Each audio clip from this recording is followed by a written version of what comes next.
At StoryGrid, we believe there's 2 things you should be doing to become a better writer. Now, I go deep into these in another video that's linked down in the description, so I'll just mention them here. But the first is to work on your craft. So this is the writing part, where you're actually writing and trying to level up your skill as a writer. The other side is studying masterworks, of looking at books that have inspired you, that work, and see what you can learn from them. And we have a really specific way we do this, especially at the scene level. So in these scene breakdown videos, I'm going to pull a scene from a popular or well-known book, and then we're going to look at it together. We're going to see what we can learn by studying an individual scene. So in this particular video, we're going to look at Chapter 9 of Ready Player One by Ernest Cline. This book, which came out in 2011, is an extremely fun action story that combines science fiction elements of virtual reality with the nostalgia of the 80s. The reason that I picked Chapter 9 is this is the lovers meet scene of the book. So there's a subplot, a love subplot in this particular book, and we look at the first time that the 2 lovers meet in person. And it's really fun because it's in the virtual environment. And so let's take a look at this scene and see if there's some things that we can learn about it. Now, I recommend pausing and going down the description, and you're going to find a version of the scene that has no annotations. It's just the scene all by itself.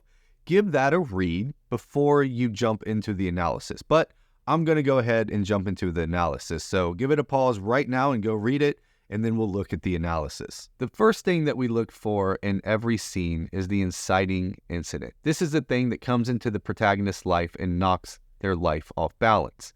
In this particular case, it's right here in the very first sentence. "Who the hell are you?" the silhouette demanded, and then out steps this girl, Artemis. The reason this is the inciting incident is in the scene before this, Wade Watts, our protagonist, had just done something really important, and he was trying to leave. And as he was trying to leave, that was his plan, to just walk out.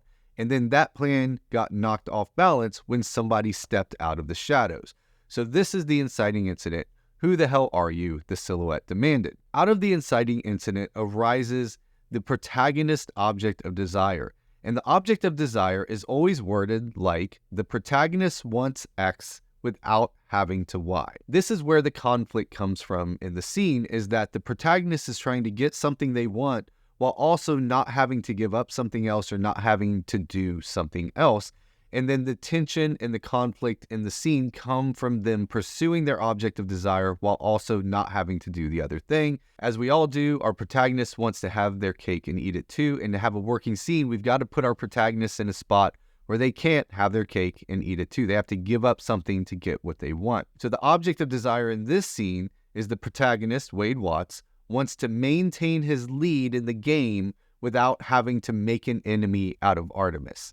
And so that becomes the source of conflict, as he's trying to figure out how to navigate this relationship because he's meeting her for the first time in person, and he knows who she is. He has huge respect for her, and he doesn't want to piss her off. But at the same time, he's ahead in this really important game that is the whole global story of this novel, and he wants to maintain that lead. So as we progress through the scene, we start reaching progressive complications. So this is where the protagonist is trying to do one thing, and the antagonist, the source of antagonism, which is Artemis in this case, keeps getting in the way. So the first thing he tries to do is just give a quick lie and then get out, right? So he's trying to get away by just lying and saying he didn't actually win the game and he's going to come back and try later. And then she figures out that he's caught in a different lie. And so at this point, this kind of messes everything up because she realizes he's lying. And so what else is he lying about? So that's the first progressive complication, is he's caught in a small lie, which tees off Artemis and makes her think, oh, this is somebody that will lie to me. So then the scene continues to progress. And at this point is when the scene starts to turn a little bit, because this is when Artemis drops from trying to use logic to get Wade to do what she wants, and she makes a plea to his emotions. So at this point, when she says, "Come on, hold up a sec," and then her voice softens and she just says, "Please." And so at this point, he's kind of gotten through all of her logic of why he should stay and why he should help. And now she's pleading from this emotional place, which knocks Wade off balance because he has a crush on her already from her public persona that he knows about.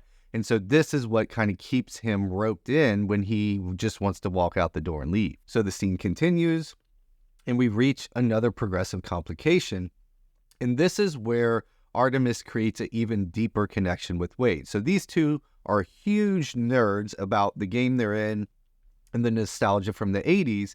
And the fact that they have this quick back and forth where she gets an inside joke that most people don't get just raises his whole interest in her to a whole new level. In fact, the next thing he says is now even more smitten. When she gets the little inside joke that he uses that most people don't get, it just deepens the fact that he does not want to piss her off. He does not want to make her angry. He wants to be her friend at least, and definitely more. So then the scene progresses and progresses, and it reaches a turning point. And the turning point is when the protagonist realizes they're not going to get their cake and eat it too. So remember, the object of desire is our protagonist wants X without having to do Y. And at the turning point is when the protagonist realizes for the first time that they're not going to be able to get X without having to do Y. So they're either not going to get what they want, or to get what they want, they're going to have to give up something they don't want to give up. So remember, our protagonist's object of desire is that he wants to maintain his lead in the game without having to make an enemy out of Artemis.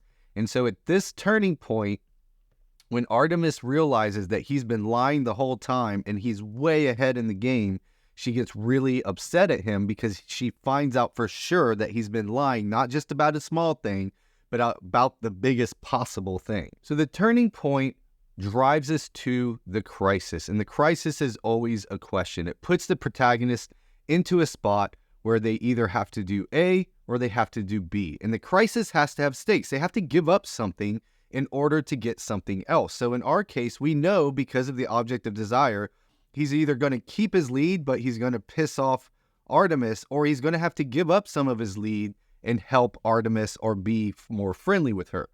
So that leads us all the way down here to the crisis and the climax of this scene.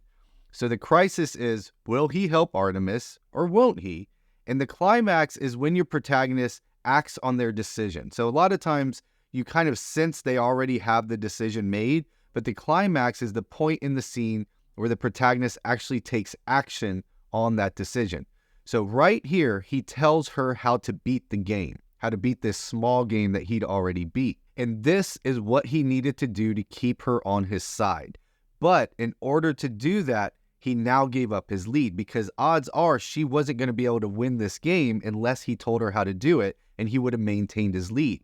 So he ended up not getting what he wanted. Remember, he wants to keep his lead without pissing off Artemis, and it reaches a point where he's either going to keep his lead and then piss off Artemis, or he's not going to keep his lead, but he's going to stay friendly with Artemis, and he chooses that latter option. He decides to help Artemis, and then she descends down into the game, and you find out in following scenes that she was able to beat the game, and that is the resolution. So one of the things you start seeing when you're looking at the 5 commandments and objects of desire inside a scene is you start seeing how they work and how they all fit together, and how the inciting incident isn't an independent thing from the climax. They actually have to be tied together, because the inciting incident is what brings up the object of desire, and the object of desire is the thing they make a decision on at the climax.